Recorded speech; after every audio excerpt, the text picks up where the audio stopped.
The confirmed number of coronavirus cases in Los Angeles County hits 255,049. The confirmed number of deaths reaches 6,273. Here in Torrance, the total number of confirmed cases is 1,365, with total confirmed deaths at 67. Welcome to COVID-19 Today. I'm Colleen Farrell. It's 4 p.m. on Tuesday, September 15th. The smoke from wildfires burning throughout the West Coast can be seen all the way to the East Coast. This morning, the National Weather Service reported seeing the smoke from the Washington, D.C. area and said, quote, "It will likely continue to obscure the sky to some extent." Looking at the satellite imagery upstream, this should continue through this afternoon and probably longer, and this will cause the sunshine to be filtered, end quote. Fires in California have burned more than 3.2 million acres so far this year, the largest amount recorded in state history. The death toll now stands at 24 people, with multiple individuals still missing. The fires have destroyed a total of at least 4,100 structures, and more than 60,000 people had to evacuate from their homes. The Torrance Fire Department has been assisting with the firefighting efforts. In a few strike teams within the last month, and as long as these campaigns continue, we will still send a lot of our firefighters up north, as well as still responding to a high call volume of 911 calls here in the city of Torrance. Sanders says the California fire season is most of the year. He recommends residents do their part to prevent future fires by doing a perimeter check around their house and making sure to clear dry brush or grass. Many farm workers in California are facing two serious issues as they go to work every day, breathing in unhealthy air from wildfires and being at risk for catching the coronavirus. Much of the massive fires scorching the state are bordering the Central Valley's agricultural region. California Farm Workers Association Executive Director Hernan Hernandez says it's difficult to breathe out in the fields. While California law requires that employers supply outdoor workers with proper PPEs if the air quality reaches a certain level, a recent survey found that most farm workers didn't receive them. About half or more of our country's farm workers are estimated to be here illegally, which leads to more complications. These workers don't have benefits and can't afford to miss time off work. Caroline Kennedy, the medical director of the Clinic Services Bureau of the Monterey County Health Department, says farm workers in the area who are predominantly Latino are disproportionately affected. She says many of the farmers live in congested living situations, increasing the risk of infecting multiple family members. Latinos make up more than 70% of the COVID-19 cases in Monterey County. Several of Torrance's parks and recreation amenities remain closed today due to unhealthy air conditions. The plunge, pool, sea air golf course, and the splash pad at Wilson Park were closed again today, and coronavirus testing sites had to temporarily close as well in some parts of LA County due to the bad air quality caused by the Bobcat fire. At last check, that fire has burned more than 41,000 acres at the Angeles National Forest in Azusa. It is only 3% contained and is expected to be contained in late October. The testing sites at the Pomona Fairplex, San Gabriel Valley Airport, and Panorama City will be closed until further notice.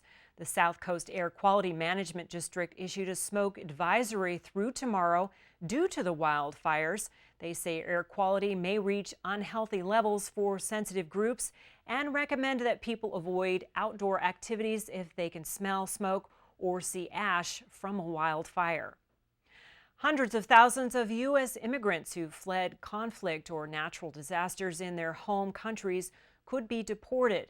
A federal appeals court ruled on Monday in favor of the Trump administration's push to terminate legal protections for the roughly 400,000 individuals currently living in our country. The 2-1 ruling by the U.S. Court of Appeals for the Ninth Circuit takes away the legal immigration status for these people allowing for their deportation if they don't leave temporarily. Many of those affected fled countries include El Salvador, Haiti, and Sudan. These individuals have until at least March 5th of next year before the current protection ends. People from El Salvador have until November of next year. The plaintiffs may request reconsideration from the Supreme Court or an 11-judge panel hearing. Speculations rise whether or not there will be enough COVID-19 vaccines to go around when it becomes available. The CEO of the world's largest vaccine manufacturer says it will take up to 5 years to produce enough vaccines for everyone in the world.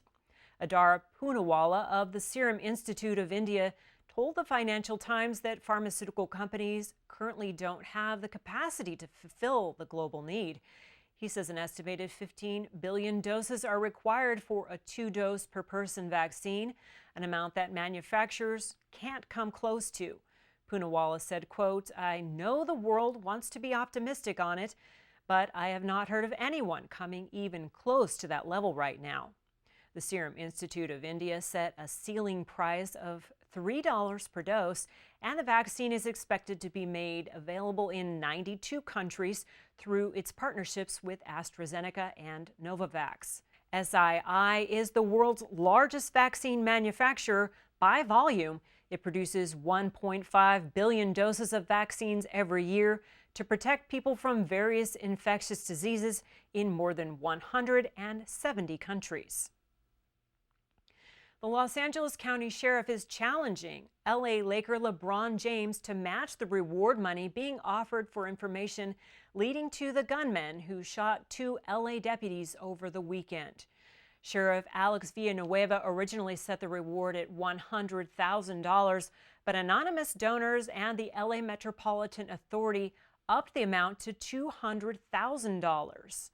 Villanueva challenged the basketball legend to match the amount and double the reward, saying, quote, "I know you care about law enforcement. You expressed a very interesting statement about your perspective on race relations and on officer-involved shootings and the impact that has on the African American community, and I appreciated that, but likewise we need to appreciate that respect for life goes across professions, across races, creeds. And I'd like to see LeBron James step up to the plate and double that," end quote. James has been vocal about the police shootings and the Black Lives Matter movement. He told media that, quote, "We are scared as Black people in America. Black men, Black women, Black kids, we are all terrified," end quote. He has not publicly responded to the sheriff's challenge as of early this afternoon. California theme parks are asking Governor Gavin Newsom to let them reopen. The California Attractions and Parks Association, which represents the main theme parks throughout Southern California, called Governor Gavin Newsom on Monday. They're asking him to implement COVID-19 regulations so that they can greet their guests again after 6 months of being closed. Disneyland and Universal Studios shut their doors in mid-March due to the pandemic. CAPA's executive director Aaron Guerrero says since then, the parks have been working on reopening plans that would allow them to safely welcome visitors again. She said, quote, "Over those 6 months, parks crafted detailed plans to reopen. They include capacity reductions, face coverings, requirements, robust health and safety protocols for both guests and employees, and significant modifications to support physical distancing." Guerrero added that tens of thousands of jobs are at stake and that local businesses relying on these amusement parks are struggling to stay open. Disneyland was planning to reopen on July 17th to celebrate its 65th anniversary, but hit a delay due to another surge of COVID-19 cases. The city of Anaheim is currently in stage 2 of its reopening plan, which still excludes theme parks. The City Council meets tonight to discuss city business. Agenda items include recognizing Finance Director Eric Sau's retirement after 24 years of service, reviewing and determining the needs to extend the local emergency related to civil unrest, and addressing various matters related to the vote-by-mail drop boxes in the city. The City Council is expected to decide on whether to give the green light for the 4 LA County-approved vote centers that will be staffed by municipal employees. If approved, voters can drop off ballots at these locations for the presidential general election in November. That process would look the same as it did in the March primary. In addition, the county is also seeking to install 5 vote-by-mail drop boxes throughout the city that would not be staffed. To hear the details, you can tune in to the meeting live starting at 7 p.m. tonight. It can be seen here on City Cable, streaming online, and on demand on YouTube. Torrance Beach got an upgrade today that now allows people with wheelchairs to access the coastline more easily. The LA County Department of Beaches and Harbors installed its first semi-permanent access mat in the South Bay at Torrance Beach.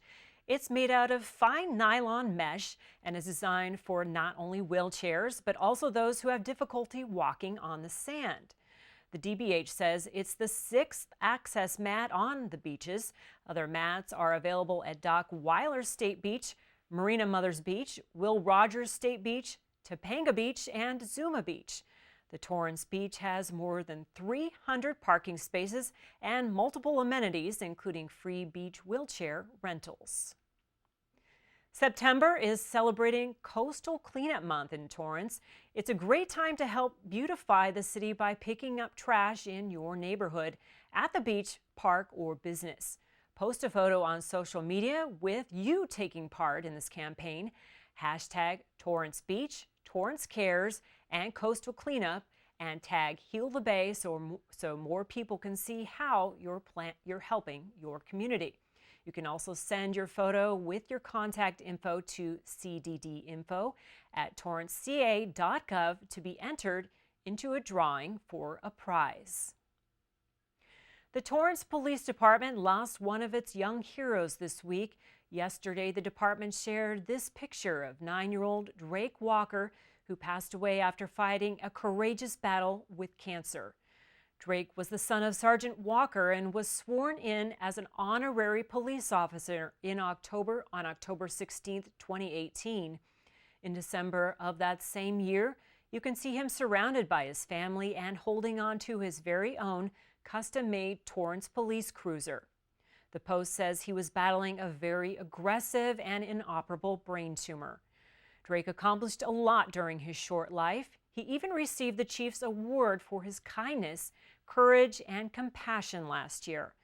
TPD says he was a warrior and inspiration of true strength. Our thoughts and prayers go out to the Walker family and their loved ones. Well, before we go, at the end of each program, we like to share stories from our community. Feel-good pictures, images, and videos that remind us of how resilient our community is and how Torrance truly cares. Debbie Hayes with Old Torrance Neighborhood Association gave us a heartwarming update. She says the Neighborhood Association has received some money since the beginning of the pandemic to help purchase groceries for those in Torrance who have been struggling. Last week, they used the last of their donations to purchase groceries and other essential items for 2 families in need. Debbie thanked multiple neighbors for helping to make this happen and said, quote, "Together we made a difference, and together we will continue to do so." We love hearing positive stories like this. If you have a great one to share, be sure to email us. We'd love to hear from you. Well, that's our update for COVID-19 today. Be sure to join us again tomorrow as Rhiannon Trutanich brings you the latest updates. Be safe, stay healthy, and thanks for tuning in. We'll see you next time.